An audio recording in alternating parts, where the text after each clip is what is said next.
What's up, Mark? Not much. I thought I'd come in here and sort of give you my experience on going through the apprenticeship process. Oh, yeah? Yeah. So, Was it good? not, oh, yeah. Yay, nay, bad? So I'm going to sort of outline, we're going to be really quick today, and I'm just going to sort of outline my experience. So take from it what you will, but it's good to hear firsthand experience. Exactly. And sort of, I know when I was going through the apprenticeship process, probably like over a decade ago now, and now I'm an owner going through the apprenticeship process as opposed to an apprentice. And these are some of the things that like I kind of ran into because I believe in excelling my guys, and I want my guy to become a mason, and I want to kind of pass the torch on and so on and so forth. So giving back to the trade and whatnot and going through the right channels. I'll just make sure on this show that I'll just upset all the Bostonians out there, and I will pronounce it process. You can pronounce it process. I'll pronounce it process, okay. Man. So Marc Fraser's back here, Craigmhor Construction. Any other information you want me to share? No, if you want to look, we've done a bunch of shows. Yeah. I've been on the show a bunch. I just thought, times. Like I said, I just want to use this platform to sort of tell you what my experience has been as a mason going through the apprenticeship process, and just anybody else who's thinking about signing up an apprentice, maybe these are some of the pitfalls you're going to run into. Of course, right? You know, but I'd love to know, to get started with, why did you finally decide that you needed to get somebody to come on board? So, at what point in your career were you thinking, okay, now this is where my business has got to go? So again, I believe in passing the torch. I want to pass on my knowledge. The guy that's been with me, he's been with me for about a year. I want to give him something besides just his wage. I want to give him a trade. Okay. I want him to be able to look at walls the way I look at walls. And he's kind of shown that through his really hard work ethic and so on and so forth. And if he stays with me for his whole career, that would be fantastic. But I might as well go through the process while I'm young, in case I also have to train somebody else because he decides to go and do his own thing, which if he does, that'd be great. But I hope he does it with me. That's just kind of... Have you had all these open conversations with him? Yes, I have. Nothing's on the table, like off the table? No. So you discuss it. And I'd even be willing to like even punt him small work and stuff like that as well, because it's not about... My business is going to be fine. I'm going to make my money on the larger projects because we are starting to quote larger projects. We're also... we have a really good network. So I'm not really... I don't see it as competition anymore. I see it as we're all in the same place and we all need to work together, you know. Community. Yeah, exactly. And I'd like to see more of that in construction. I think that's really lost these days. Just a quick question. How did that church go? Which one? The one that I saw in the summer. Was it the summer? Oh, what church was that? Is it the one down here in Oakville? Think so. Yeah, so we're actually going to be back there this year again. More work? Yep, more work. Nice. We got this second next. We're restoring the another section of the stained glass window. We're going to be redoing another pillar, just sort of bringing it up. But I got to be honest, the thing that's kind of driving us these days, and this is something I'm saying to clients, is when we first started that church, it was about 5 years ago. Prices for materials have gone up. A lot. So now, unfortunately, with projects like this, because the materials have gone up, the work has to get less because my materials are cutting into the cost of the actual job because they only have a certain budget. Exactly. So does it just get pushed to the next year? Yes, it does. And then maybe it adds another phase to the building. And that's sort of one of the downfalls of these high prices of materials is now you're getting, when you're on a budget, you kind of get less work, more money. Yeah. And it has nothing to do with me. I would love to just restore it front to back and create all that stuff. But again, like when my bricks go from $2 to $5 to $6 a brick, I can't. Getting that high? I Ibstock right now, I can get it directly from a distributor for, I believe it's $260, but I have guys out in Hamilton that are charging as much as $6. A brick. Yeah, because they have distribution rights and they get it from them, and then they have to charge the freight. The freight's what's killing it. I never think I would ever see a $6 brick. I know. And blocks are also going up. Blocks, I think an 8-inch right now is anywhere from $5.50 to $6. Just the block for an 8-inch that's buried, never seen. So like, my grandfather was making them autoclave for like 80 cents. Yeah. And shaking the cement in the pressure. It's going to continue to go up? Yes, I think so. There's no signs of it going down. Well, the only way that I think it'll go down is if we decide to start shipping back our own products, because a lot of our products go to the States. Yeah, of course. And now with I don't want to say it, but the word tariff, right? I think Canadian manufacturers are going to have to start looking at Canada as an actual client, and they're going to have to start sort of raking back those building materials and looking at building our industry. So I actually think the tariffs are good. I think that they're actually going to really help us either increase international trade relations or allow us to actually build for cheaper, because now it's not we're shipping it across the border anymore. It'd be nice to see that. And then also, if you break down the provincial borders as well, now you have shipping across Canada. That will also add to the value of it. And then that's money in dollars, Canadian dollars, changing in Canada. Yeah. Which, again... Which is good when the dollar's at crap. Yes, it is. No, it's true. The dollar's majorly at crap. Exactly. Again, so close to a 50-cent dollar. Yeah. I think I saw 44 or 48 the other day on one of the dips. So, but again, if all these materials are really moot point, if you don't have the people to lay them, if you don't have the people to put them in the wall. That's it. And that's, again, another reason why I've decided to embark on this journey. And it's a headache. I'm going to say it's a headache. I've been on the phone. I've lost days just being on the phone. You talking about the apprenticeship route? Yes. Yeah. Really? Yeah. Yeah. Just dealing with dealing with the admin. So I'll give you sort of. Let's get into it. Yeah. So let's go. So I wanted to sign my guy up. I said, I'll look into it for you. I'll take this on, and we're a small enough company that I can be the spearhead. Okay. So who's this guy? How old is he? So he's my helper, Stefan, and he is 38. Okay. Yeah. He's been with me for a year, just kind of helping me out. I've let him lay some bricks here and there. He's actually not bad on the trowel. What was he doing before? So he worked in a warehouse as a forklift operator. So this is his first trade job? Yes. Well, he did roofing for a bit. Okay. And then he did a little bit of like fence construction, but he's already told me, he's like, I don't really consider those my construction jobs, because working with you is so much different than working with them, because they just drop you with the tools and they're like, go. He's like, you actually are next to me, showing me things, telling me why these things are happening. And as his understanding has increased and I've sort of imparted knowledge on him, he can now look at a wall and be like, oh, okay, so that's happening because of this. And he also comes up with his own ideas on things. So he'll be like, well, what if we do it this way? And I'm like, and I'm always open to suggestion. So I'm like, that's a great idea. Let's try it. And we tried it and it works. I'm like, so how did you guys cross paths? So he actually just called me. We were part of the same friend group, and he just called me out of the blue, and he's like, listen, I'm looking for a job. And I said, okay, you know what? Like, I could use some help, because I had a couple chimney jobs coming up and a few things that are high up where I need an extra set of hands. And I said, sure, I'll give you a shot. And then he showed up on time, has his own car. 1 brownie point, 2 There's brownie point. All right. On time. He's never been late. 3. If anything, I've been late. So then it's because like I got to grab materials or I had to see a quote or something like that. But he always shows up. I can leave him alone on site. He can clean up. I gave him his own set of tools, so like he doesn't have to borrow mine. And again, I treat him fair. If he needs a day off, I give him the day off. If he needs if he needs to do this or has some responsibilities, these are good things. These are good points. These days you can't beat him into submission anymore. And I've never been a believer in that, because that's what happened to me. And I don't want to continue that sort of vicious cycle. I want him to want to come and work for me. It's one of these things where like, life is already hard as it is. The work doesn't have to be harder. Yeah. I don't have to make it.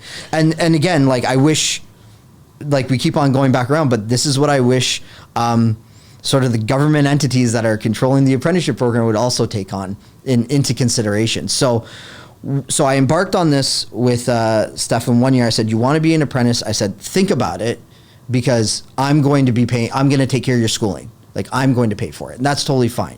And I'll pay for the textbooks, and I'll check in on you, and I'll make sure like you're taken care of. So he's like, yes. So that's when this whole process started. So I contacted the ministry, and the ministry said, okay, so who are you? And I said, well, we're Craigmhor Construction. This is our business number, so on and so forth. Very like linear, right? And they said, okay, what you need is a sponsorship ID number. And I said, okay. What is that? And I said, okay, so what documents do I need? And they said, no, it's not a document. What you need to do is you need to talk to Skilled Trades Ontario. Okay? Okay. And I was not aware of Skilled Trades Ontario. And I also wasn't aware that the Ministry of Labor has also become the Ministry of Immigration at the same time. And I don't know when that occurred. So the Ministry of Labor right now is also running side by side with the Ministry of Immigration. That makes no sense, but okay. The way that I see it making sense is when they had people immigrate in here, they had to place them into jobs. So it would make sense that the Ministry of Labor would be able to do that, but they don't control the job banks. So they control more regulations. So I think that was like a little bit of a misstep. But again, I didn't have enough time to look into that. But it's just, I find it very interesting how those two went side by side. And that also bogs them down too. So now they can't police, they can't regulate, they can't do anything because they're dealing with how much immigration have we had in the last... Over 4 million. Exactly. So they've been overloaded. So in walks STO, Skilled Trades Ontario, which I don't know if you remember, the College of Board and Trade. Yeah, they're one. So what they did is actually the College of Board and Trade dissolved because they actually found that they weren't doing what they were supposed to be doing. So they went away. Ministry of Labor took on all the responsibilities, and now all of a sudden we have a new package, the STO, Skilled Trades Ontario. This is how it all kind of relates. So for you to get into that room, yes, you need a sponsorship number. Yes, I need a sponsorship number. In order to get a sponsorship number, I have to contact Skilled Trades Ontario. Okay, fine. Hang up the phone with the ministry, call Skilled Trades Ontario. Yeah. They say, here's some links. I go online, I go through the process. I need this specific number. I cannot get past this, like the second step of the application process to get my number, my sponsorship number, without getting a number from the ministry. Yes, exactly. So I call STO and I say, I'm trying to be a sponsor. I'm trying to get my ministry ID number or my sponsorship number. They're saying I need to sign up with you in order to get that number. And when I told her this, she says, well, you actually have to call the ministry back so that we can release a number to you, an STO number, so that you can finish your application on our end, so that we can double check it with the ministry, and then we can send it to you. So, and I'm going, okay. Did you follow that? Yeah. So what I did is I looked at her and said, so what you're telling me is they passed me off to you, and now you're passing it back to them. And I said, I'm a big advocate for trades. I really want my apprenticeship to go to school. You guys are making this extremely difficult. What was the response there? She said, well, what I think you should do is you should call the ministry back. This is literally her words. I don't care what you think I should do. This is literally her response. Call the ministry back, demand to speak to a supervisor there, because clearly the person you talked to wasn't competent because we cannot help you. So that's one governing body telling you about another governing body. So I finally I go, okay. Obviously, it frustrated at this point. I said, okay, so what you're telling me is I need to call the ministry back after they told me to call you. How many times have you called back both bodies? I've lost count. So I hang up the phone. I finally reached out to the ministry and I called them and I said, here's my dilemma. And this is what has just occurred. Now, luckily, the person that I got in touch with, I think her name was Caitlin, fantastic. I've actually dealt with her before, and she was great. Okay. And she goes, okay, so who are you in this whole apprenticeship process? Is that I'm the company that's trying to sponsor an apprentice. She goes, this is how it would actually work better for you. Get the apprentice to call us, okay? Okay. Register with us. When he registers with us and we give him his number, we'll flag your company as you're not a sponsor in our system, and then we'll send you the proper documentation. But you still require a sponsor number. Yes. So my apprentice, this is how the process works for them. They want the apprentice to approach the ministry and say, I would like to be an apprentice. And they go, great. Who do you work for? And then they give them the company name. Yes. And then they go and they hunt us, basically. And they go, oh, are you or are you not a sponsor? Okay. And they'll find out if you are or you're not. In this case, we weren't. This is just verifying. Yeah. So they come in and they go, okay, these guys aren't a sponsor. Then they'll send me the sponsorship stuff that I need in order to get my ID number. Once they have that, then they can register the apprentice. Okay. And then he can take that and then go and register for school. Okay. So Hey, homeowners and businesses, are you looking for top-notch tile and stone services you can trust and count on? Consider the expert tradesperson behind the Tile Guy GTA, Omid himself. He takes pride in delivering quality service and professional installation on time and on budget. From mosaics to large slabs to custom niches and miters, the Tile Guy GTA has you covered. With years of experience and a commitment to excellence, Omid and the team at the Tile Guy GTA are your go-to professionals for all your tile and stone needs. From full waterproofing solutions of every possible product to the finished grouting details, even a hint of design recommendations when the client needs to hear the truth. Call the Tile Guy GTA today, 647-716-5062, or email them at thetileguy.gta@gmail.com. This message is proudly supported by the Construction Life. What you're basically doing is you're taking the apprentice and putting him first, putting the sponsor second, and then we're able to go to school. But in order for any of that stuff to happen, I still need my ID number. But at that point, those 3 steps, getting ready for school, you have not received your sponsorship number. I haven't. But he's received his apprentice identification. Yes. So now you're waiting on your sponsorship number so then he can actually enroll in school. Yes. And that's what you're in a waiting process. Yes. So because I'm resilient and because I don't get paid unless the job gets done, I followed up probably every week for a process of about 4 weeks, sending 1 email a week to our ministry encatchment officer, like the person who deals with all the apprenticeships in our area in Hamilton. Okay. She was extremely responsive and she was great. So she was like, okay, in order for you, so once you have all this information, they send the sponsorship ID out. We got that, but that comes through the STO portal, who we've had no real dealings with. You haven't spoken to. And haven't spoken to since our first interaction when they passed the buck off to the ministry. It gets better. In speaking with Caitlin, the STO is going to actually be taking over all of the apprentices from the Ministry of Labor. So they're going to be, So when? they're April 9th. Oh, so this hasn't happened No, yet. it hasn't happened yet, but it's happening very soon. I called them back in January when I talked to Caitlin and I said, Caitlin, she told me to call you based on this. She basically said that is troubling because they're supposed to be taking over for us in a month and a half. And they're still passing the buck back to us. So that doesn't really instill a lot of confidence in me, as I don't think it would instill a lot of confidence in a lot of people as to the competency of this new sort of Skilled Trades Ontario taking over for the ministry. What's the reason why the takeover? They want the STO to handle all this stuff now? Yes. So now they're segregating the two departments. So now you're basically creating another board of college and trade, just calling it something completely different with, again, what I believe is incompetent people. Fight me on it. Because the thing is, you've already proved your incompetency because you've basically passed the buck to guys that aren't going to basically be handling any of your problems in a month and a half. And you haven't trained your people enough to allow them to basically take on and answer these questions. You're explaining all this, and I'm just trying to think of how do you streamline all this? Why do we need the employer to have a sponsorship number?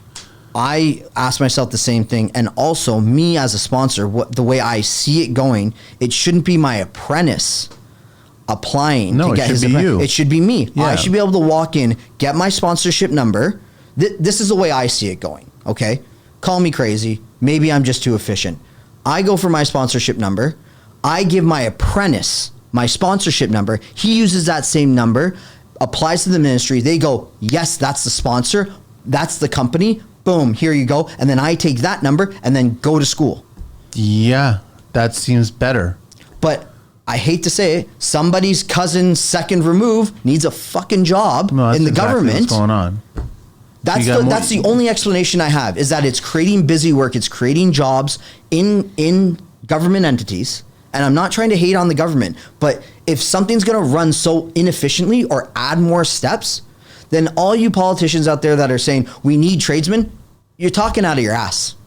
You're pissing on my head and telling me it's raining. And I'm getting real sick and tired of it as a small business owner. So how much time have you...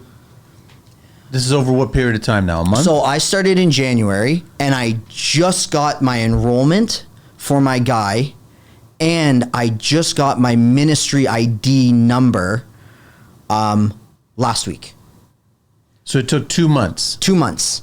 And by the way, I was pushing too. I was constantly in contact. I was constantly calling them. And the thing is, that's only because right now in the winter, I take it off. And that's when I do, and that's when I do all my admin. But if I was running my business as if this was in the middle of summer, good luck. Good fucking luck. And then they're like, oh, I wonder why retention is so low. I wonder why people aren't signing up for apprentice, for being an apprentice. These are the reasons. And also, English is my first language. I'm not the most tech savvy person in the world, but could you imagine being like a European where English isn't your first language, trying to navigate? Yeah. It's very challenging, extremely challenging. I'm finding it challenging. So my heart goes out, and then they're like, oh, trades are dying. Is the person on the other end English? Yes, they are. English? No. I hate to tell you that. I think your name was, I don't know, like Shusmita or something like that. I hate to say it, but like that's what it was. And they didn't, but I don't care where you're from in the government. I don't care where you're from. I just want you to do your job. You need to communicate the correct information with the correct words, with the least amount of accent attached to it. And the thing is, so when I called the OMTC, and because we were given a certain set of numbers, 3 to be exact, okay? So I had my sponsorship ID through the STO portal, as well as a trade agreement number through the STO portal, because now everything from the ministry ports over into this portal now, okay? So we sign up with the ministry exchanges information into this thing, okay? Yeah. So we have a set of 3 numbers. When we're enrolling through the school through the OMTC, the admin there reaches out to me and she goes, we need a ministry client ID number. And I go, okay, it's probably one of these 3. I literally sent her 3 emails with 3 different numbers. She's like, it'll start with a 2, a 3, or a 10,000. And I said, okay, that's fine. Send her one, starts with a 248 something. That's not the right one. Send her the second one. That's not the right one. We're pulling this all off of the SEO website. So she says it's either going to start with the 3 options that you have. Yes. So I go, okay, here you go. Send her one. I'm like, this has got to be it, because it says right here, trade agreement. And that's the number that you need when you send me the application. It says like RTC something. Here you go. Send it. That's not the right one. Send her the second one. That's not the right one. I go, the only other number is this one. Send it. That's not the right one. And I go, okay, well, I call her and I say, these are the 3 numbers that are given and generated to us by the STO, who are taking over for the ministry in a month. So which number is it? Okay. So which one is it? And she goes, I had no idea that the STO was taking over for the ministry.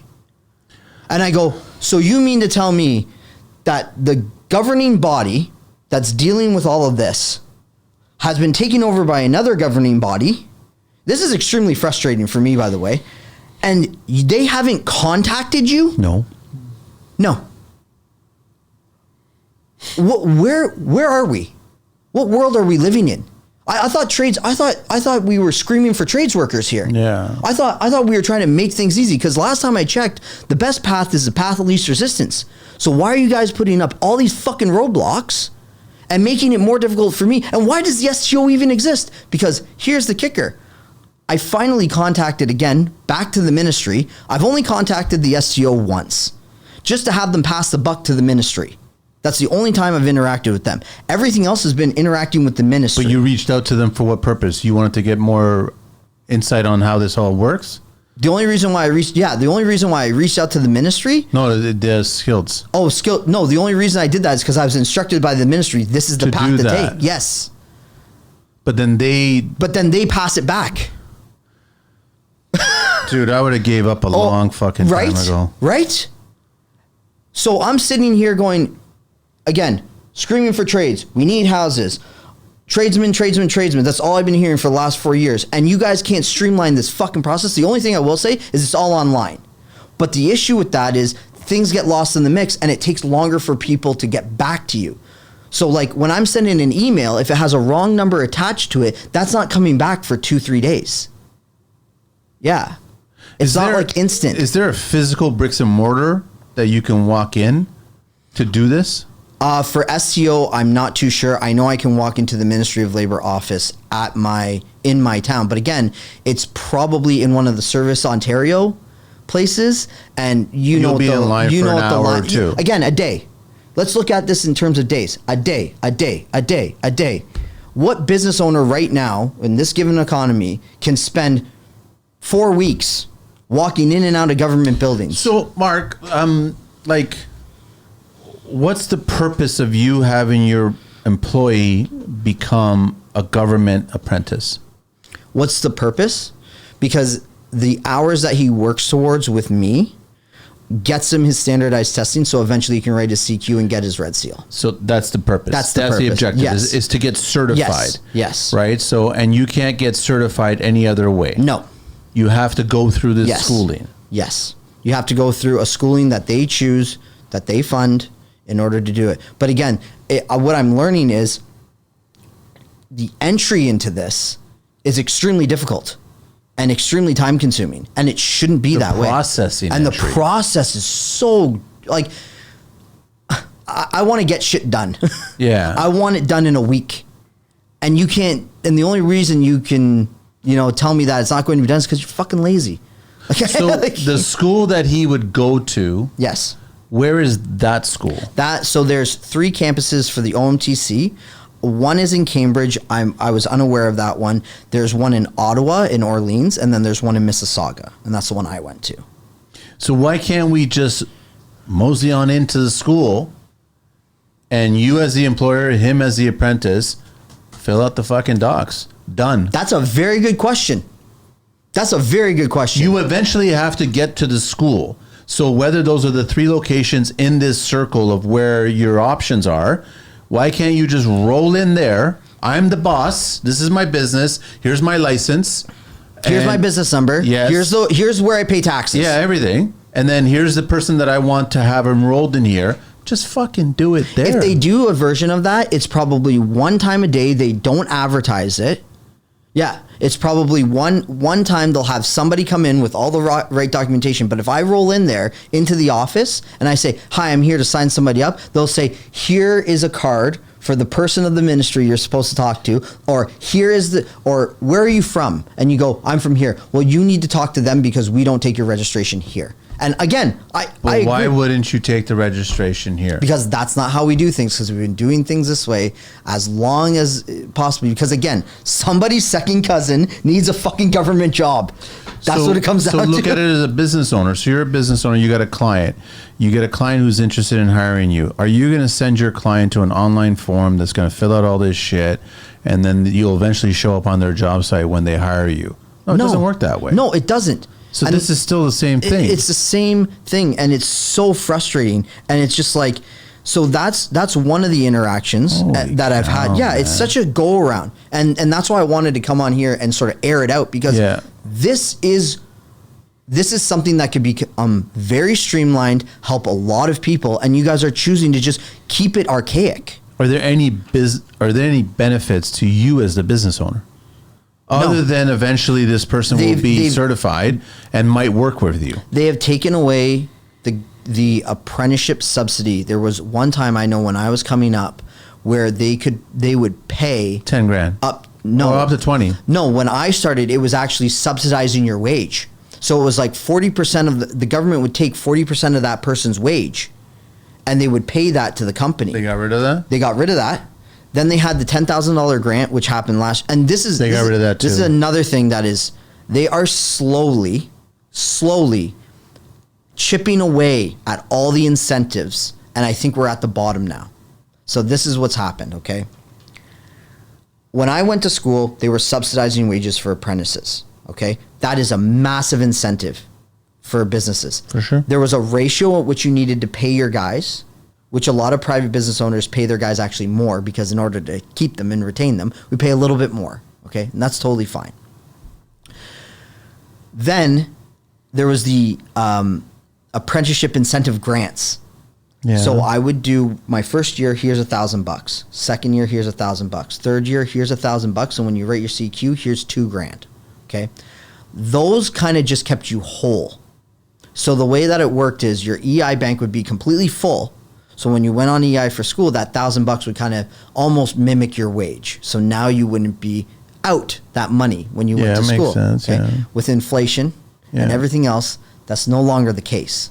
I would have loved to see the grants go up. And this is how the government decided to do it. They got rid of the apprenticeship incentive grants. They are no longer viable.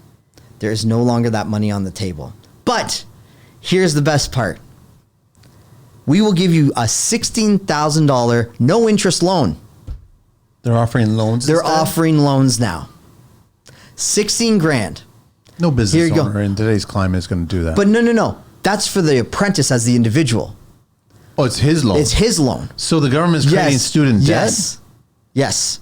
No interest, 16 grand loan. Here you go. If you're an apprentice, take this. Now, my question is, how are you going to stop one person from not going, I want to be a carpenter.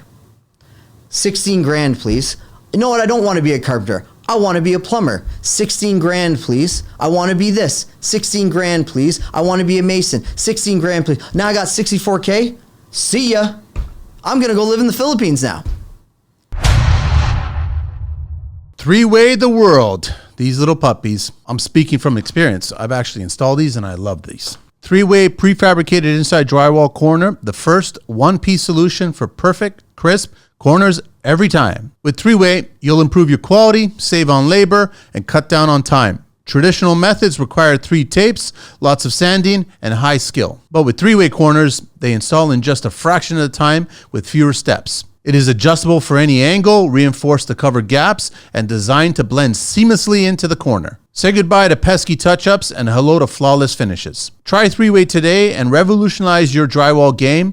Perfect corners every time. To purchase or check out some how-to videos to see the installs in action, visit threeway.ca or connect with them at 306-514-3768 or drop them an email at threewaytheworld@gmail.com. Connect with me, TCL, and stop by the studio and get a free pack on us for anyone to try. And trust me, I'm telling you, you'll love it. This message is proudly supported by the Construction Life.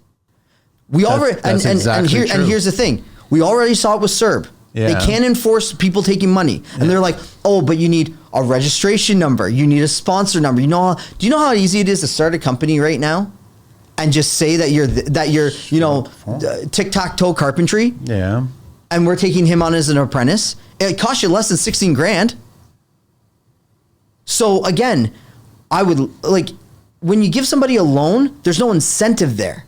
The whole reason, let's look at the word incentive. The whole reason for the incentive grant is to incentivize apprentices. When you stop doing that, you're no longer incentivizing people. Oh, but don't worry, we're giving them no interest loans. So A, why would I pay it back? And B, when are you going to kick the interest up on it? Because you have to. Because people won't pay that money back, especially in today's climate. So they're not even giving the money that they have anymore. And so you and I have talked about this too. A really good avenue to stay away from student debt is to get into the trades. Of course. They're taking that away now. And they're creating that problem again. I agree with you about how it's almost as if they've actually created more of a workforce internally. Yes, that's exactly what they've done. By doing that, yeah, they're restricting a growth on a workforce externally. Yes, that's exactly what I'm saying is that every school should have it already there set up, and you just walk in and fucking sign up. Yeah. Or you fill out the forms and you drop the forms right then and there. 2 governing bodies and 1 to take over this, and then we need all this other. It's a waste. No, we don't. No, we don't. We don't need to waste. keep this calling back and forth. We don't need these fucking numbers. Give me the number, exactly like you said. Give me the number when I walk in the door. Are there any grants whatsoever now, or are they all gone? I haven't looked into it, but when I think Aaron from Expert is the last one that got one of the last ones. Last time I checked out the website, they were saying we are taking away the incentive grant. Don't worry, we're getting the no interest loans at 16 grand in there.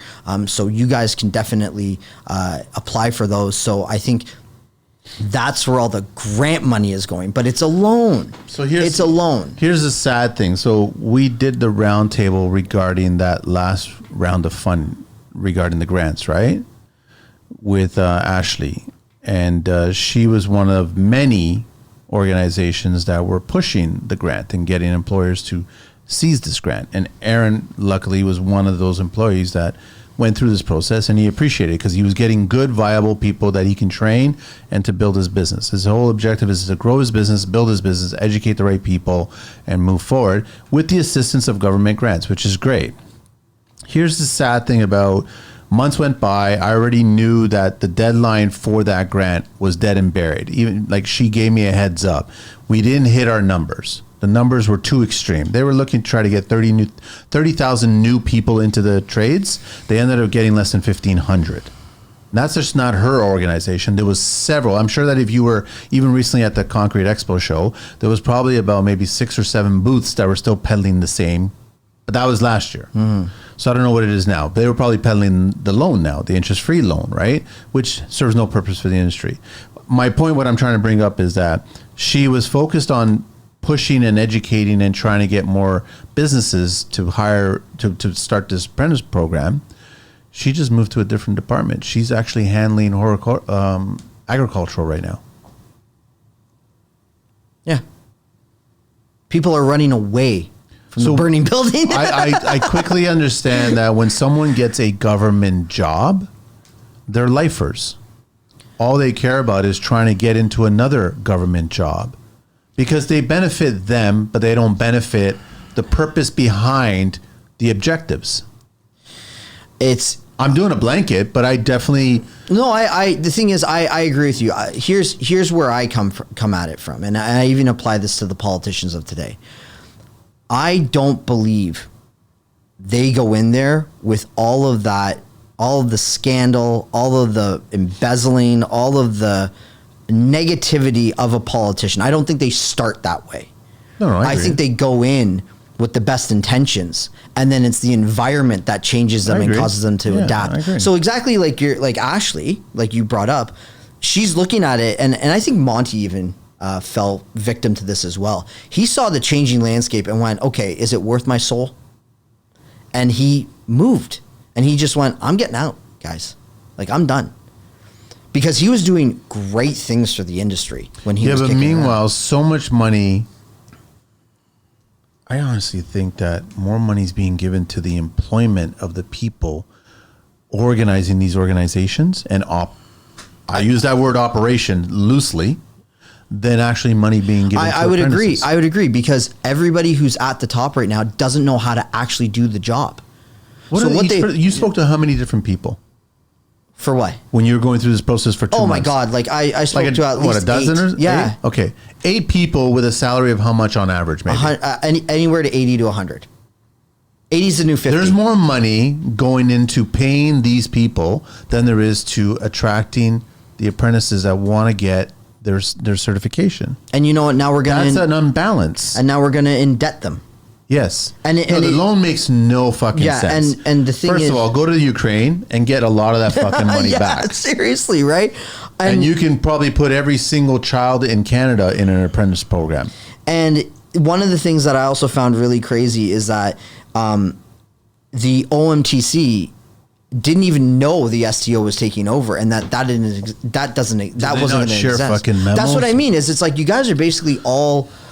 You're in close proximity. I'm not going to say you're all the same, but you're in close proximity enough that you probably talk to the ministry enough that maybe somebody should mention this, or maybe SCO should reach out. But each program relies on the other program. If you're telling who's approaching them to figure out how the process is, then if they're connected, then you guys need to be communicating and connected. Yeah. And someone giving the wrong information is bullshit. So then it means that you're not educated for that fucking job. Here's a real good application. Get out. When you're doing a build, you want the HVAC guys to talk to the plumbing. You want the plumbing to talk to the electrical. You want the framer to at least, mark out a couple things here and there. The foundation guys need to, show where the drains are going to go. There's communication on site. This is the thing. You're managing an industry that constantly needs to communicate. And the way you're managing it is by not communicating. Yeah, that's exactly what that's bullshit. That's complete bullshit. You guys should meet your job requirements with the same vigor that we do every day. Period. If you're going to manage the industry, be from the industry or at least know what it's about so that we're not met with this back and forth. You can't pass the buck that many times. How much money is the loan? $16K. And that's for the whole? I don't know if that's every year. It was because we're talking 5 to 7. Is for it 5 to 7 years? Depending on the hours. No, for Masons, it's 5,600 hours, which is approximately 4 years. 4 years? Okay. Yeah. I can't speak to plumbers or anybody else, but you know, electricians, I think, and plumbers get up to 7. Yes. Yeah. I think they do. But yeah, like that's the thing is like, I don't know if it was one lump sum, one shot, which is also dangerous, by the way, because somebody's going to burn an apprentice, a 20-year-old apprentice is going to burn through that. Woo-hoo. They're not going. Yeah. I know. They're going to burn through. Think of OSAP. I know guys who are on OSAP that were buying Xboxes. Like fuck, like that's the thing. That's what they use it for. The beer on the weekends and fucking Xboxes, guys. Like that's what they do. And the other thing too is if guys, because there's only so many schools, they might actually be using that load to pay into rent. I know guys that were renting, and because like right now it's taking me an hour to get from Hamilton to Oakville. I couldn't imagine going into the heart of Mississauga. It's crazy. And here's like another little tidbit. So when finally the ministry client ID that was needed by the OMTC, I asked her, well, do I get that from the STO or do I get that from the ministry? And then that's when she said, I don't know who the STO is. And then I said, well, let me tell you who the STO is. So these are the guys that are going to be taking over for the ministry in approximately a month, and you're going to be dealing with them instead of the ministry. And she was like, I didn't even know that. And I said, well, there you go. You're the admin for the OMTC. Great. So then she says, yeah, I would talk to the ministry. Contacted my ministry contact for an encashment, who's been great. Allison, you've been great. And I didn't log into my STO, and I didn't have any documentation from the ministry that was like kicked back because, again, I think these things take time to process, like all the documentation. So, and we're already 2 months in, and I said, we're looking to sign our apprentice up March 10th of this year. I need my ministry ID number. Yeah. She got back to me within a day. Here's your ministry ID number. I don't know where to get that number. I don't know where to get that or where to access it. I also don't know if that's something that she just handles, but she sent it to me via email and I just sent it off to the OMTC and they're like, that's what we need. And I said, okay, that's done. So right now So I don't know where the access comes from to find that information. He's enrolled. He's enrolled. Supposed to start for March 10th? Yes. And they just got me my ministry ID last week. And to add sort of insult to injury, they ask for all of your documentation in terms of like your high school diploma, your university degree, if you have one. The apprentice? The apprentice, yeah. Just to sort of make sure you've completed high school, because I think that's a prereq. So he took a picture on his phone, smallest kilobyte possible, loaded it up to his computer, and goes to shoot it through to the SEO portal, who are the people who you're supposed to be reporting to. The site won't take it because it's too big a file. So you're going to have a basic image off a phone. So you have technical issues on your end because people are going to be doing this. They're going to be sending you through your portal photos of their stuff because that's what you actually request. And you actually instruct them when they're going through the process to take a picture on your phone and send it to them. So again, I guess where I'm going through is this is an extremely difficult process. Make it easier if you want us to actually get. Yeah, you make it at the school. You advertise and you go, listen, walk into this location. This is where you're going to get your training from. Yes. You are required these documents, copies of, bring them with you. Yes. And you stand in line and the person inputs and you walk out of there with the numbers that you need and your start date. Yeah. Done. Fucking done. Now that's for them. I did a little digging, and again, I'm not going to go too deep into this, but what I heard recently from somebody is that they had a guy come onto their team. I think he has an HVAC tech, because he was sick and tired of waiting on the list for plumbing, for his first year of schooling plumbing. So let's just take a little segue here, just to show sort of the inefficiencies that's happening all across the board. Because if that's the inefficiency for masonry, carpentry is going to be the same, HVAC is going to be the same, plumbing is going to be the same. Apparently the wait list for first year apprentices right now in plumbing is a year. You guys are probably last, eh? That's the thing. So it's a year for plumbers. And the thing is, when you sign up as an apprentice, which again takes 2 fucking months apparently, when they sign up for first year apprentice, you go on the list. The wait list is a year, and they only take a select few off every year, which I think it's like 20. And the wait list could be 100. So it's 5 years actually before you do it. The issue with that is your pay never increases because you're always seen as a first year, and you always get the shit end of the stick when it comes to the work. So guys who have been with companies for 3 years are still first years, even though they know more than first years. So then it comes up that they actually get to a point where they're like, fuck it, I'm just going to challenge the test. I was just going to say. But they can't do that officially because they don't have the school backing. They just have the practical. Well, that's stupid. And the test is all the shit you learn in school, because no one's going to take you and show you gauges and pressurizations and this is why we do it. A very select few. And like I said, we've talked to Angelo. Angelo's a great resource, by the way. Human Side Construction. It's shrinking. All those guys that know that shit, it's shrinking. It's getting far and few between. And those guys are also watching out for their own best interests, taking PM jobs, taking management jobs. Like they're moving up because they have to, because their bodies aren't able to do it anymore. And they're like, these kids don't want to learn. No, there's no avenue for them to learn.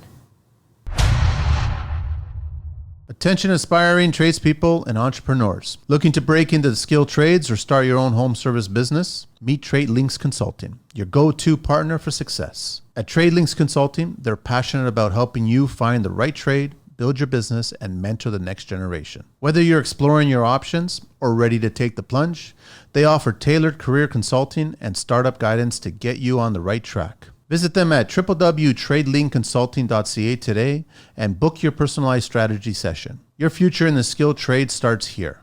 This message is proudly supported by the Construction Life. And again, I fight for my guys. I want to fight for my guy. I want the best for him.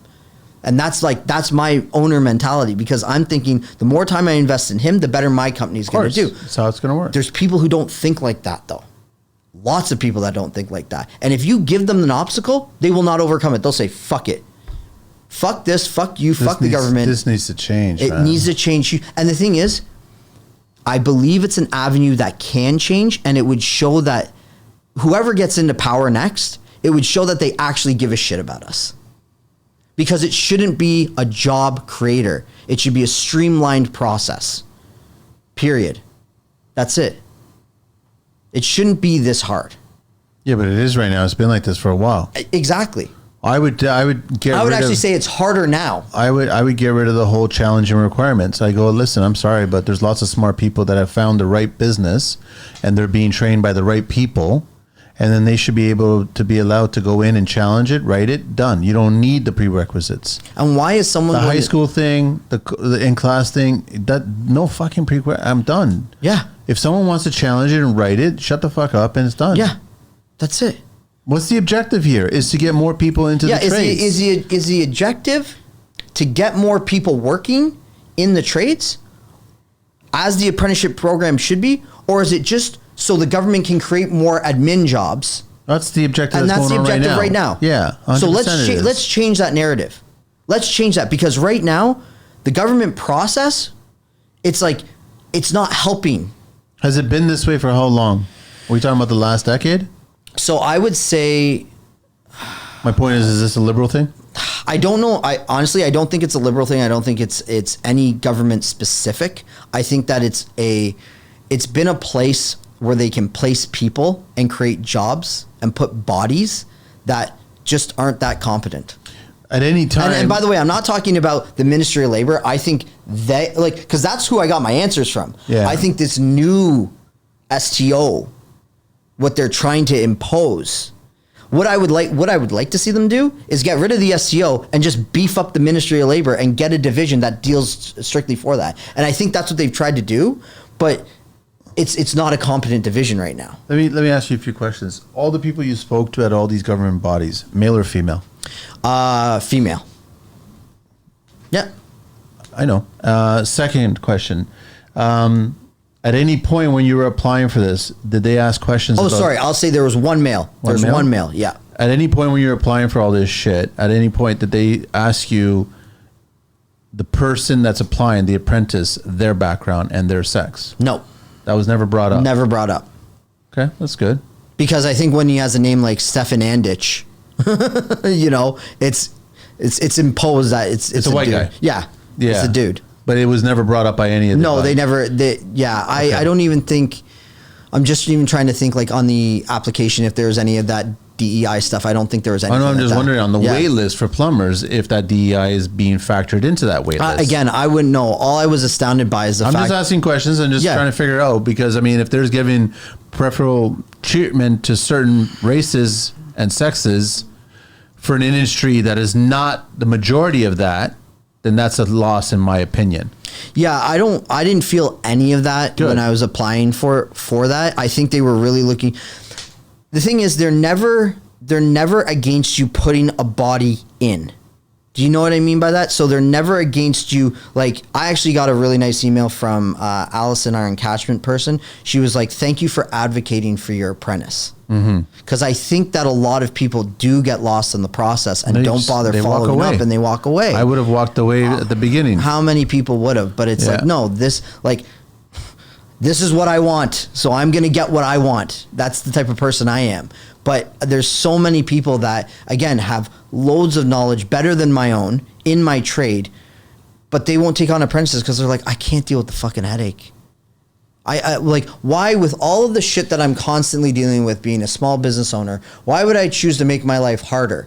Right now I have space to make my life harder, so I choose to do that. But you're slowly not going to have that time space. Well, the thing is, the next time I do it, it'll be easier. If the process doesn't change, which I hope to God it does. It's going to change, right? Which I hope it does. But is it going to change for the better? Probably not, because I can tell you that when I was an apprentice, I never went through any of this shit. I just signed a document. I remember we sat down at Tim Hortons. This guy who I only saw once from the Board of College and Trade came in. I sat down with the owner of the company, myself and him, and he went, "So you're the new apprentice. Great to meet you. I'm so-and-so." Only time I ever saw him. See, that could happen at the school. Here you go. Here's the document. Signed here, here, and here. Boom, boom, boom. Done. Okay, great. I'll see you, Phil. Fucks off. Thanks for the coffee. Done. So it smells like this system is all just set up for admin. Yes. And I don't know why the admin needs to be so big to just put one person through. And why does everybody need all these numbers? Like what's the purpose of this?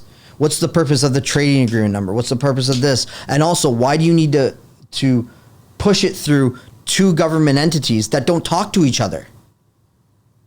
Admin. Government personnel. Because somebody needs to make 80 job. and somebody else needs to make 80. That's why. And like I said, and then someone's cousin needs to make 80. I would love to see government admin personnel actually work 8 hours of the day. Actually work 8 hours of the day. I can tell you with all the wait times that I've had and the calls dropped and all that, they don't. They don't. They totally don't. They don't. And the thing is, after like, your call, they're like, I'm exhausted. And it sucks too, because I believe, like, through my experience, the people that were the best were the ministry. They were the ones who I dealt with who were the best at responding and getting back to me. So then why do we need these other guys to take over from you guys, especially when they're going to punt information? They're going to tell me to go back to you guys and punt information back and then demand that I see a supervisor. It makes no sense. So with OYAP, this is the precursor to all this crap. Yeah, I think that what they do is they create a channel to navigate all of this. But the thing is, how many high school students, like we constantly hear about this, how many high school students are actually retained? Like, that's the thing, is like the fraction. So the thing is, like, so these guys basically go through the OYAP program, create all of this documentation, and basically create the channel and make that whole thing easier on the people who want to sign them up. But for the guys outside of that, who they have a better chance with, right, like myself, who see potential in like somebody who's older, who has responsibilities and like has their life together and has a car and can show up on time and all that type of things, who wants to invest time in them, they make it extremely hard for us.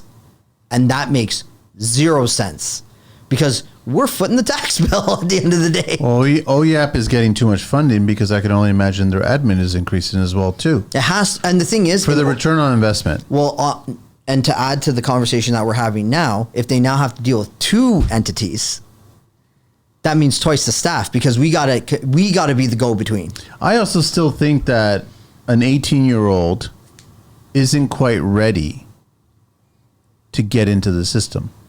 No, I don't think so either. But that's OYAP. That's where their focus, Ontario Youth Apprenticeship Program. So that's their focus. But you're just getting a kid going, listen, I want to be a carpenter. I want to be a plumber. I want to be whatever. Do you really want to? Do you really know that? I think OYAP should be just changed to like, you're going to get on a site for 6 months and you're going to determine whether you really want to be that trade. And we'll try to throw you into the pool, but not let you drown. Yeah. No, 100%. And then at that point, and by the way, that's how they used to be. Because I remember when I went through OYAP, and I brought this up on tons of other podcasts, but it bears repeating. Sundial Homes program ran out of White Oak School just over here. Mm-hmm. Okay. They had a whole automotive shop. Ford used to actually hire kids out of there. When they were still making cars over here. Because they had a great mechanics program. They were the vocational school of the area in Oakville. I went there. They had a construction program. I signed up when I was 17. They took us through our Working at Heights, our WMIS, and our MSDS sheets. They did all those 3 things in class, 2 weeks. Here you go. You need hard hats and a boot and a belt. You need a hammer, and we'll provide you with the nails. Okay, guys? If you can get a carpenter square and this and that, we'll do that, but we'll have a tool chest on site. Show up to site. You're going to be working with this guy. He's going to start doing layouts. You do everything this guy says. They had 2 teachers with us to make sure that they didn't scream at us too hard. And literally okay, today guys, we're setting out rafters. Let's go. Here's the rim joist. Here's the thing. We didn't know what we were doing. And these guys had to have patience with us. But hands-on experience on a job site. It's muddy as fuck. When it rains, you got to wear the wellies or your boots cake on. You have to shit in a porta potty. You're 17 years old. This is what it's like. Give them this the is what it's like, guys. I know. Yeah, like, but they've taken all that away. If you're gonna sit at lunch, make sure you have one of those coolers to sit on, because if you don't, and it rains that day, you're gonna be sitting on wet MSDS floorboard. And it's gonna suck. Yeah. Because it's gonna soak right through you. And if it's cold this day, then you better bundle up. And if it's warm the next, then you better have layers to strip down. That's what they did to us. And then the guys who wanted to go outside of the house building realm, like myself, they found contractors in the area and they said, we will give you somebody for fucking free for 6 hours a day. Free. They're young. They want to be in the trade. Here you go. Do you want them? Yeah. Okay. Here you go. They sent me to my first masonry job. So I was pointing joints at 17. And then the guy said, hey, if you stay an extra 2 hours, I'll pay you some money under the table. And I said, great. So now I was working. I was making all that's gone. Yeah. Because I went back to that school after I had my trade, probably a decade later. Again, this program had massive potential to spread to other schools even. Go there. They got them doing popsicle stick houses. This is how you frame, guys. Okay, here's the king jack. Here's this. Here's that. Yeah. Here's that. Here's that. You know, here's a nail. Here's a little, little trim nailer. Okay, and I go, so what are you guys doing now? Well, no job site will have us because insurances went through the roof. Liability, they can't have us there. Sign here, waiver. Exact. Right. If you're stupid, then you get hurt. Yeah. Like. Then don't be stupid. Yeah. I really want to audit OYAP. I want to find out how much of that 70 to 80 million is going towards admin. Honestly, I think that if you were to audit any government body currently, it's going to be disgusting. It would probably be minimal costing is going to the actual operations. Yeah. And a lot of it is getting funneled back into the big Fed or the big municipality. Yeah. And it's just paying it back that way. I mean, but that's not how you get training more people and streamlining the whole process. We shouldn't have plumbers waiting a year to get into the program for first year. Start their 7,000. And the thing is, they only make first year wage, and they could be in that position for 5 years, making first year wage, but have fourth year knowledge. That's wrong. Yeah, I want to audit them too. That's wrong. They shouldn't be doing that. And again, when the shitty jobs show up on site, because they're only on paper first year, they're given to them, and then they can't retain the guys. They're like, you know what, man? My cousin's in fucking subdivision, and he's just a fucking plumber, fix-it guy, and he changes toilets out for $500. Come on down. Yeah, fuck it. Fuck this overhead, high-rise bullshit. I don't need to be a master plumber. Yeah, fuck that. You know what? That's exactly what happens. Yeah, you've taken all of the piss and vinegar of me wanting to be, and then what do we have? The future down the line, we have unregulated industry. We have this guy was taught by this guy that was taught by this guy. And then, and then we see more of the videos. I don't know if it's because of the phones that we have nowadays, but you see it, like you see walls falling down and collapsing. You see, when the guys turn on the fucking fan, the fucking drain comes out of the fucking light socket. Like, you start seeing this shit, right? And then you're like, oh, well, I wonder why that happens. Oh, that's kind of funny. But then you think about it and you're like, yeah, that comes down to lack of knowledge retention and people not being trained. And then it becomes like a joke, but it's only funny if it's happening to somebody else, like. Introducing Alt Labor Solutions, the game changer for contractors and laborers. Are you a contractor needing skilled labor, or have labor in need of quick shifts? Or how about buying, selling, or renting tools, material, and equipment? Connect easily with contractors and find resources hassle-free through Alt Labor Solutions online platform. Post job listings with project details, browse public resumes, and choose the right person for the job. Explore their job board for new opportunities and connect with top talent. Alt Labor Solutions revolutionizes the labor industry with a user-friendly interface, secure payments, and a supportive team. Visit them at altlaborsolutions.com and start connecting with other contractors today. This message is proudly supported by the Construction Life. So what do you have left in the process for you to get? So right now, where we are is we did it. We got there. You've got an enrollment day, which is coming up. We got an enrollment date, which is coming up March 10th. And now he's going to start training. Yeah, and now he's going to start training. I went to the same school. By the way, all of this stuff that we talked about is no reflection on how the OMTC trains their individuals. The training is good. It's probably gotten better. I've seen some of the projects. Brick Chick, I think, does a little bit out of there too, Julia. A lot of training, yeah, and then it's like, so the training out of there is good. I know what he's going to be taught. So, and it'll be the same stuff as me. So then now we can build on that as we go through the sites, which I'm really looking forward to. So that's where we are in the process. Is we have an enrollment date, we have a sponsorship ID number now, and I don't know where the STO falls into all of that. I have no idea. And then after this is done, you're done as an employer? What do you mean? Like I won't take on another apprentice? No. You're like paperwork wise, getting everything out. You're pretty much done. Yeah, I think so. Unless something comes like I'm asking. I don't know. I don't know because this is the first time I'm doing it too. This was the entry process. Now you can bring on another apprentice. Yes, I can bring on as many apprentices as I want. As a business owner. As a business owner, but I would have to go through the process again. All over again. But again, I know how to navigate it now. What if you got a minivan and I got like 12 apprentices I want to get rolled in? Just fucking duplicate it and get That's too simple. Yeah, because each one needs an individual number. Oh, for fuck's sake. Yes, that's it. It's not like one number associated with this company gets you this apprentice. No, it's Stefan, in case he goes to another company, needs to take his number and port it over to another company. For the tracking of the hours? For the tracking of the hours and the education. Yep. And so if I get Dale and I want to sign him up as an apprentice, then I need to go through the whole process again so that they can get his number and then track him. You can fast track that going, listen, first one's going, well, I'm a business owner. I'm in the system. I've got another apprentice. Yeah. I've got another apprentice. Yeah. I keep going back to what's the objective here? To get more apprentices, isn't it? So let's get that. It's not to pay your fucking salaries as admin people who love government cushy jobs. That's not the objective here. No. But that is the objective here. Well, it's really nice when they can say, oh, no, we're here to help. Right? Help who? You or us? Help them. Yeah. And the other thing, too, is I also want to know, I mean, again, I'm stepping out of my realm a little bit here. But I want to know if the process is the same for union companies? Or do they have the admin? Do they have to go through the same process and they just hand that off to their admin?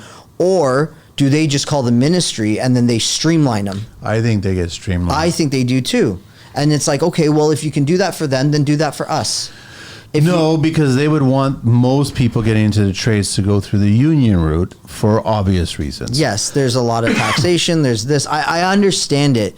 But again, we need to start rethinking about, like, are we in it for the individual bee or are we in it for the hive?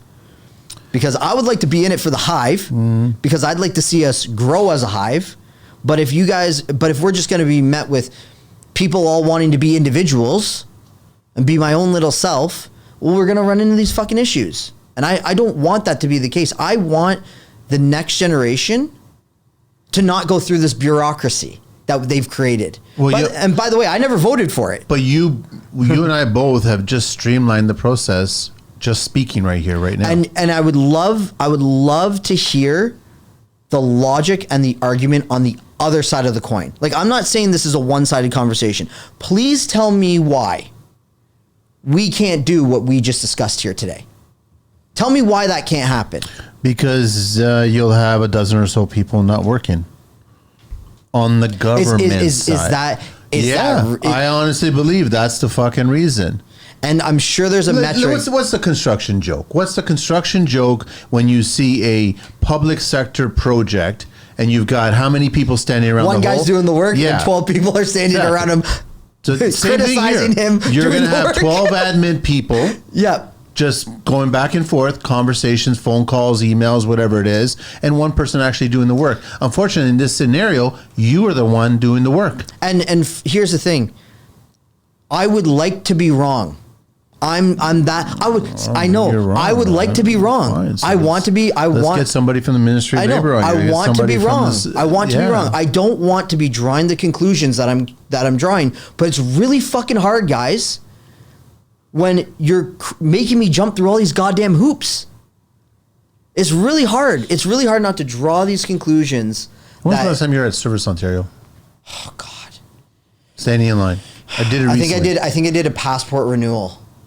And, but the thing is, again, it's just like tax collection. You print off the documents, you sign all the documents, you make sure all your information is correct, and then you go. So you basically do their job, and all they do is take the documents from you, put it in an envelope, and then mail it to somebody else.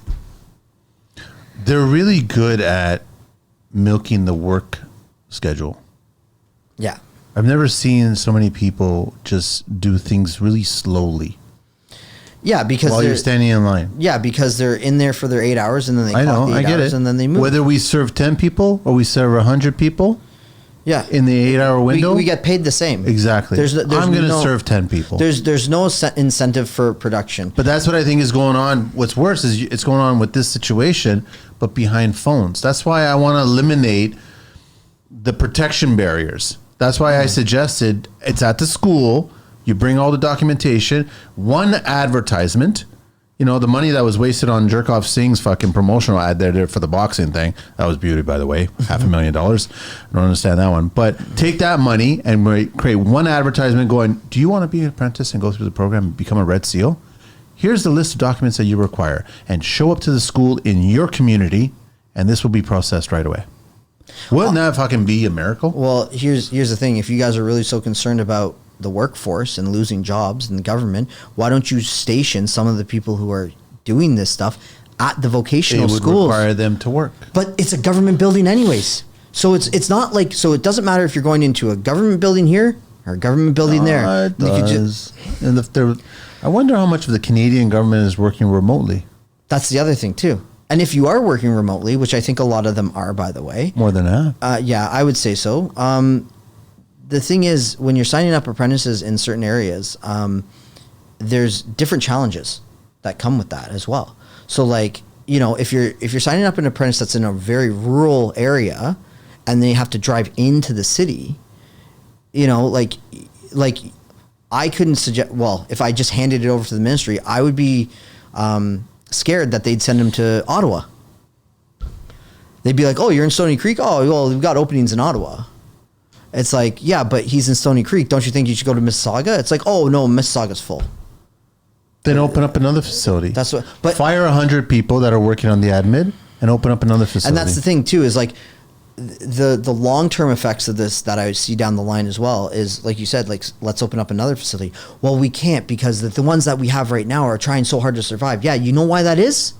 Because the administration is strangling the entry in. And so because they're strangling the entry in, then all of a sudden these schools don't meet their budget requirements. So then their budgets drop and they're like, why are we making more? And then all of a sudden the school shuts down.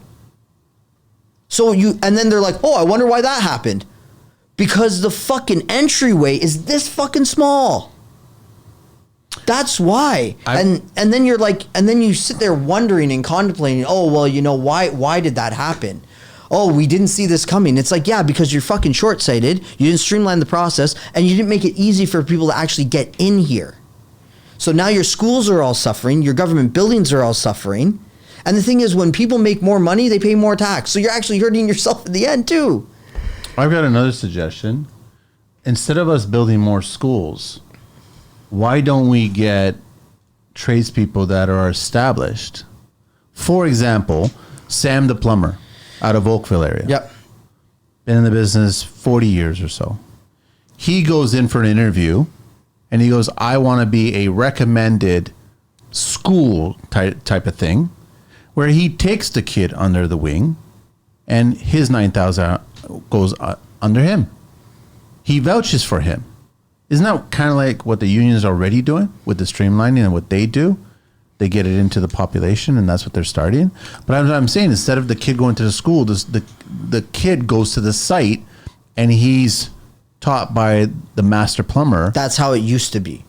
It's not that case anymore. And it's like, and that's again, a good fucking case though. Well, the thing is though, that's how it used to be when I was going through my vocational training. Was they would line you up with people in the area that were working. There was a list of contractors they would call on your behalf, and they would say, hey, we have a kid free.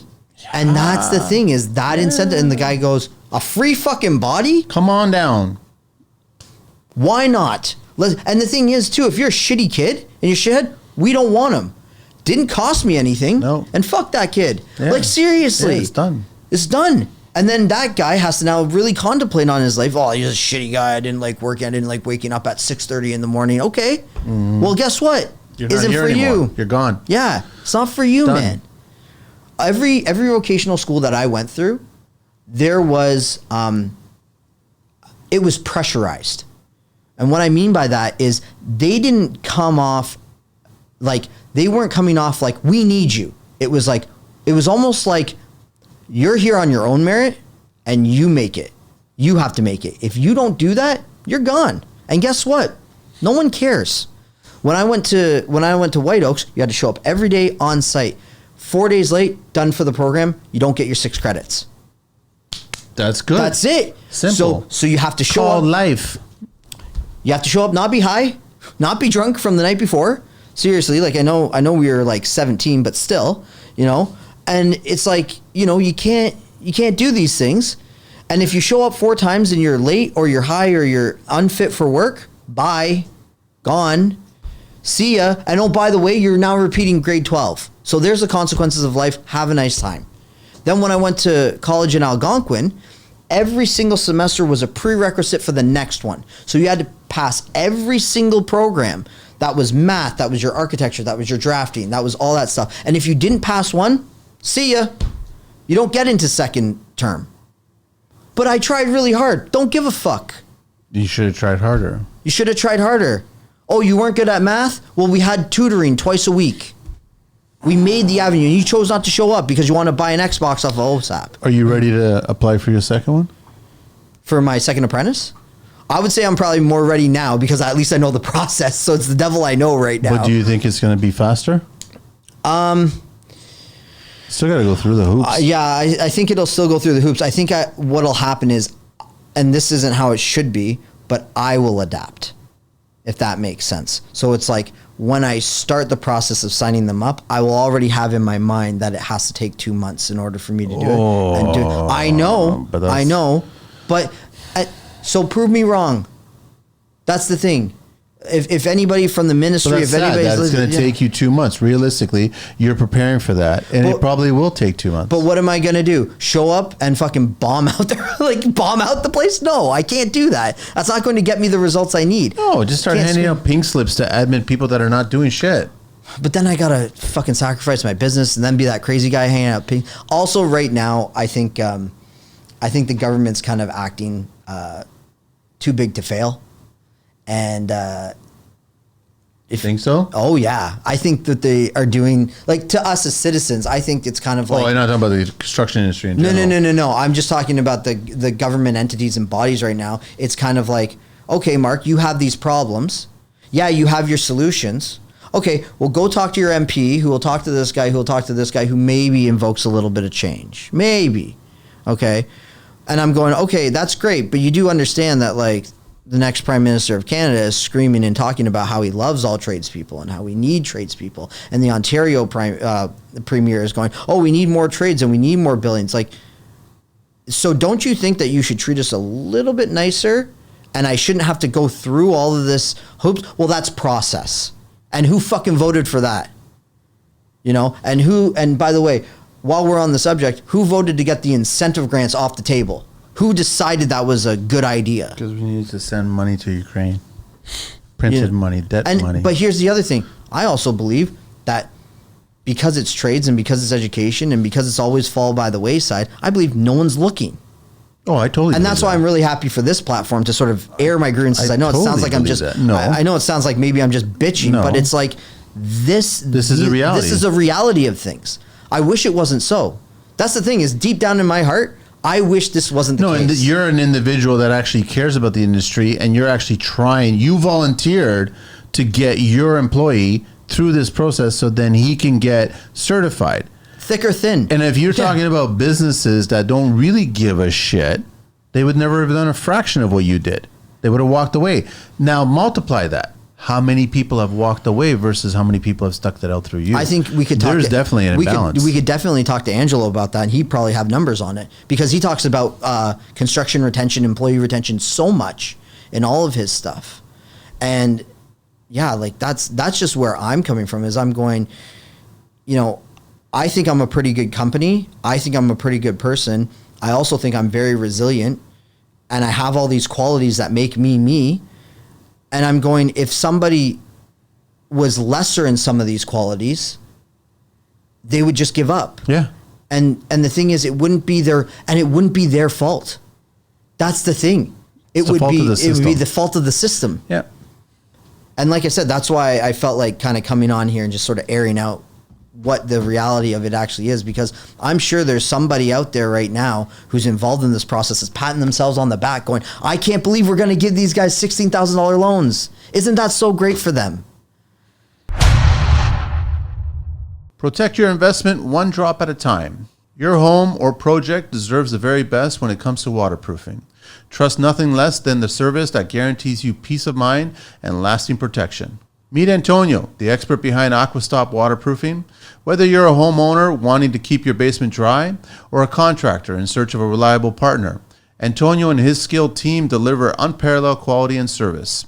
From the first site assessment to the final backfill, every detail is handled with precision, ensuring your project is completed on time, on budget, and to the highest standard. Antonio's team doesn't just solve problems, they prevent them. With a proven track record of working with insurance companies, educating clients, and using the best products available, Aquastop Waterproofing offers a solution you can depend on for years to come. Experience the difference with a team committed to excellence. Antonio and Aquastop Waterproofing are your go-to professionals for all things waterproofing.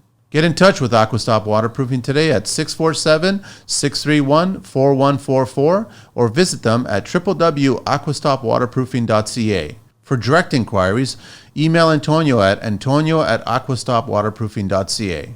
Let's make sure your property stays safe and sound, rain or shine. This message is proudly supported by the Construction Life. No, it's not. You know, who's saying that that's a great idea? Yeah. It's not. Yeah. You know, we're doing so well by the apprentices. You know, we can't. You know what they're going to do? Like you said earlier, they're going to just increase the underground economy. So you're going to get people who don't give a shit about the Red Seal. I'm still going to Well, run a that's business. the thing is that's already happening. Yeah, I know. There's a lot of guys out It's there. happening for good reasons. I'm Yeah. not faulting them. I'm like, I'd be doing the same thing too. Well, we're outlining the process in order to do things right, and that's the thing. I've had the same similar conversation about a GC needing to get licensed now to do work in different cities that he normally didn't work in, and then he had to basically get permission. He had to kiss the ring.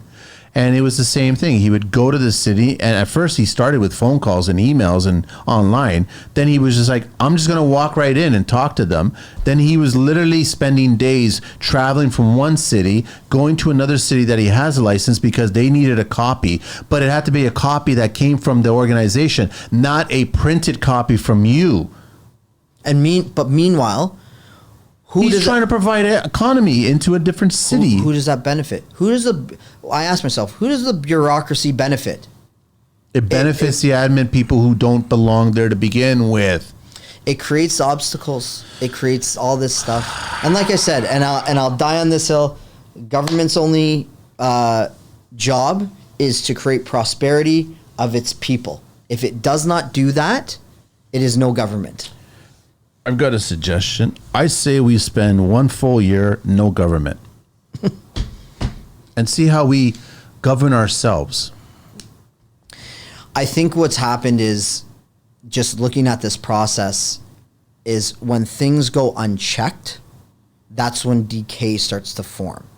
And now we are all experiencing, like, you can take this, we can go extrapolate it, right?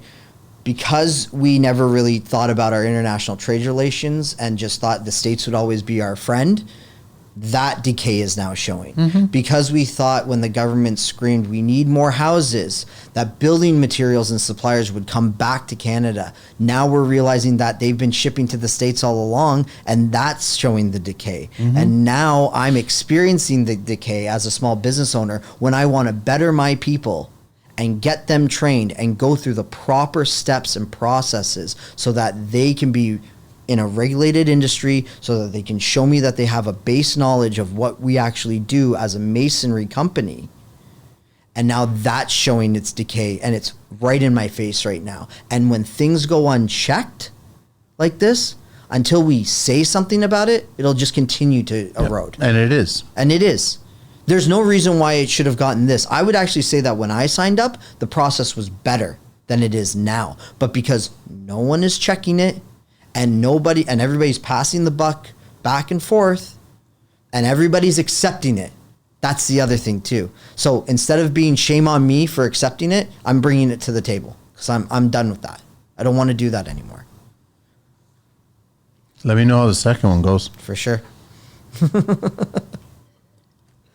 I think it's going to be a shame that if it takes 2 months, because you figure that it would take half as long, or maybe even a fraction of it. But it's going to be take as long as it's supposed to take. It's going to be determined, and this is something I've learned, is it's when you're working on site with other trades, it's determined by the movement of the other people. Yeah. And again, I just collective. And I just wish that people would sort of like stop thinking of themselves as an individual and understand that like these things have ripple effects.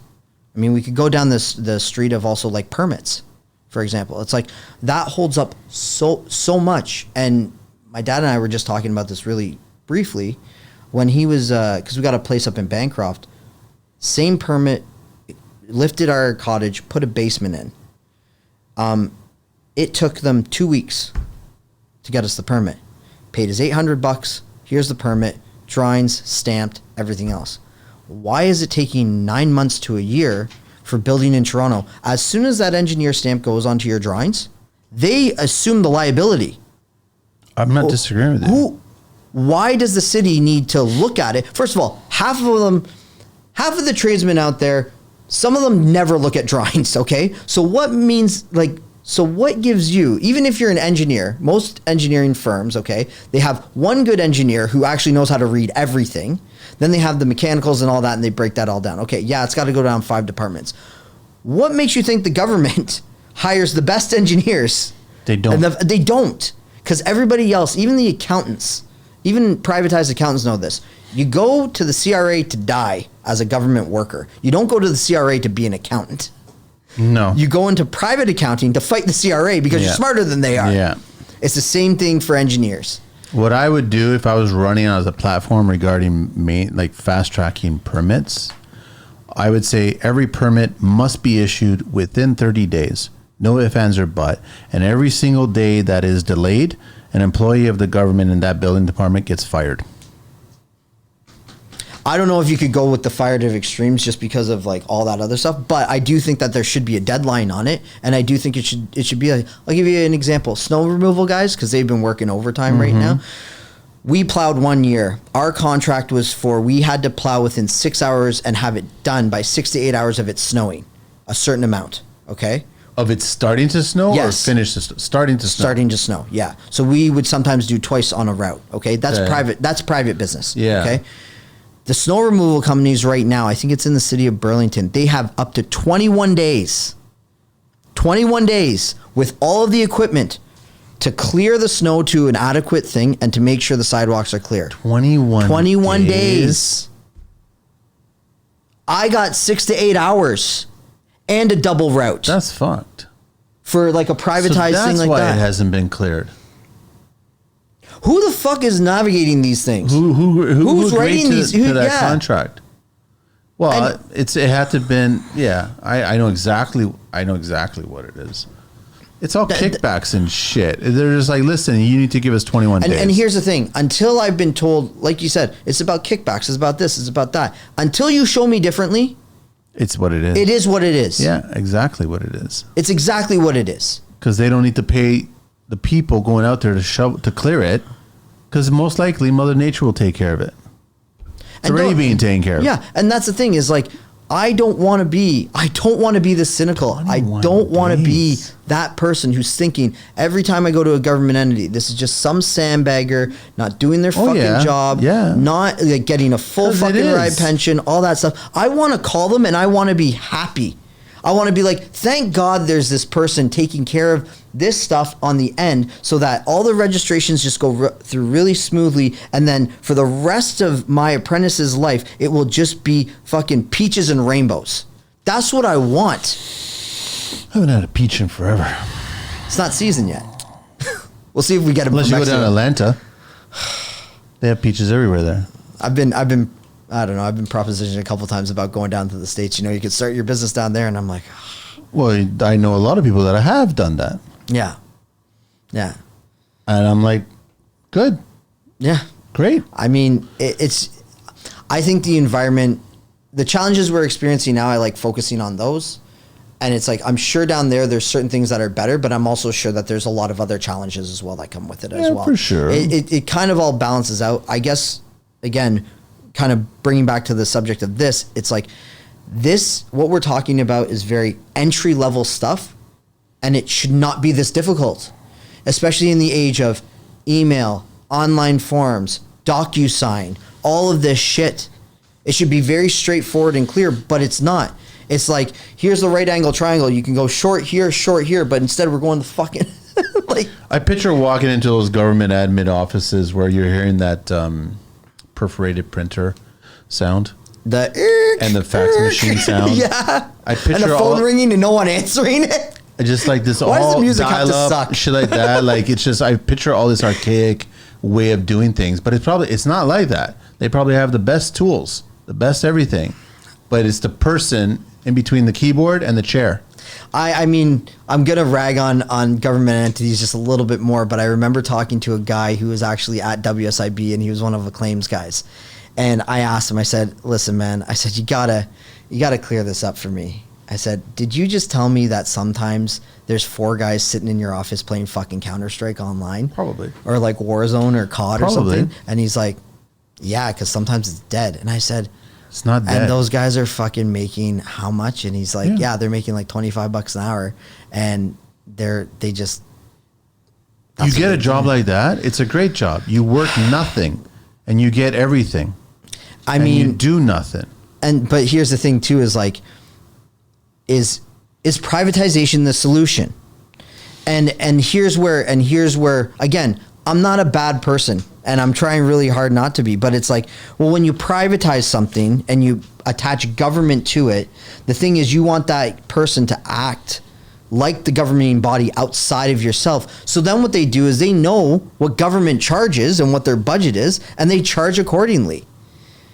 If you want to talk about like saving money and stuff like that, because again, I'm also navigating like things with City of Hamilton, and I'm trying to get into bigger historical projects and that type of thing. And there's like, I've ran into it. Oh, we only have selected contractors that we use for these projects. Oh, we talked about that recently. And I go, well, yeah, we're on the list for the City of Hamilton. Yeah, but then they're like, oh, but this is the thing, blah, blah, blah, blah, blah. And I'm going, okay, when you guys first started with these guys, okay, they were probably mid to small. Now they've grown, so has their overhead, okay, and you guys have kept them on the list because, again, the fax machine hasn't been replaced, so why would the contractor list be replaced? All right, so they do this with the same method, and then next thing you know, they're like, oh yeah, these guys are like 4 times what some other person would charge us, but because they're on the list, we go with them. And again, it's one of these things where I think we need to start looking at things on the entry level. You got 2 ways of going about it. You can go from the top down, which I actually think is a lot taller these days just because of bureaucracy. Like you hit the PM and then he does it. And then by the time it comes here, it's like, it's just so watered down that you have somebody's, cousin twice removed working on it. I hate to keep on saying that. I really think that, how about we go on this one? It's really simple. Start from the bottom, make that process streamlined like we discussed today, and just slowly work it. Because the thing is, a lot more people are coming in here. It's difficult to shoot for the top. I agree. And like I said, that buildings just keep on getting fucking taller. I'd rather just take it out of the knees. So good luck with it, Mark. Thank you. Let me know about the second one if you ever get to that point. For sure. And let me know about this first one. Yeah. When it gets rolling, because it's happening in a week and a half. Yeah, he goes in a week. Yeah, in about a week he starts, and honestly, there's not much paperwork. He's gonna get some packets, get a textbook. They're going to review tools from like what I remember from my first year. They're going to show him how to spread mortar, cut block with a hammer, all that type of stuff. Get him to build a wall, a couple projects. They do that all in the shop. He's going to spend 4 hours in class where he's probably going to fall asleep because a lot of guys do, and 4 hours in the shop. And then it's going to be that intensive. And he's going to be back to me May 5th. And we're already starting to load up for the season. So, what are they teaching in class? Is it mostly structural? So what they'll do is they'll take you through a packet of, all different kinds of tools that you're going to use, like proper names for stuff, because like guys don't call them the way they were. So like jointers, trowels. Oh, okay, I got it. That type of stuff. Then they'll probably take him through his working at heights training, as well as his WMIS as well while he's in classroom. Then there's also a square footage calculation and trig portion as well. So there's a math aspect to it that they'll step them all through for like just calculating square footage of walls, estimating block walls, that type of thing. Like if it's this high by this high, how many joints, what kind of reinforcements, they'll get them to do all that. I think that's pretty much it. There's some, not really, they call it theory, but it's not really that. It'll probably be more like, that's more second year. Second year is like you build the archway out of block, and then you put the brick in front of it, and then you tie all the brick in with all the brick ties. And so yeah, but I can see the practical making a lot of sense. Yes. But theory in classroom, well, the theory is, how much can you absorb there, right? Well, the theory is just knowing what the name is for certain tools, how to load out a site properly, like how to actually like move materials and get them close to your masons and stuff like that, because a lot of guys will still be in the helping process as well. And then they'll talk about it there, and then they'll actually do it.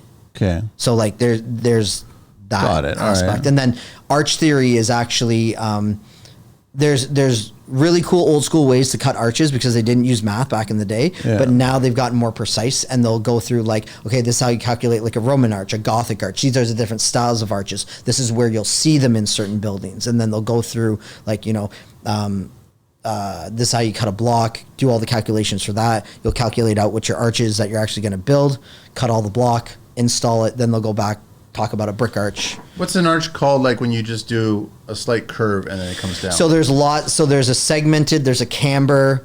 That's a camber? Yeah. A camber has like a slight curvature to it.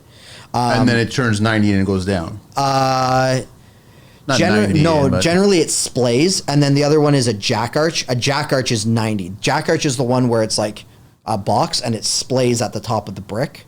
okay. Yeah, so But a slight arch on the top is of it a camber, I believe. Okay, Yeah, I was just traditional. curious about The traditional bricklayer, he does a bunch of them in the UK. So he's he's great. Yeah. He's fantastic. Dean Neal, I think his name is. He's a fantastic guy. And I've reached out to him a couple times and he's gotten back to me. But he does like traditional London Flemish bond, double brick with walls, all that type of stuff. And he's fantastic. traditional. Traditional brickwork. I believe that's what his name is. But yeah. Brickwork. Why is nothing coming up? I gotta find it. Yeah. So no, he does awesome stuff. There's the camber, Bricklayer the or bricklayer, yeah. John. Dean, I think his name. This guy is John. Oh. Dean, here it is. Yeah. _traditional _bricklayer. Yeah. Got it. Yeah. He's a wealth of knowledge. He's been doing it. He's a great guy. And then but that's what they'll do for their second years. They do the arch project, and then I think the third year, that's when they build the fireplace and chimney. And so they'll learn refractory, parging a smoke chamber, building a firebox, generally a Rumford, and then do all the stonework in front, brick out the back, learn where the vents go, do all their calculations for all that, and yeah. So then when he comes to me, he'll know how to move his trowel a bit better, understand mud consistencies. That's what, like, the OMCC training is fantastic. Which is great. It's just getting over this bullshit. That's the thing. That's it. Yeah. Okay, Mark. Thanks, man. Appreciate Thank you. it. Always a pleasure to see you, man. We're out of here.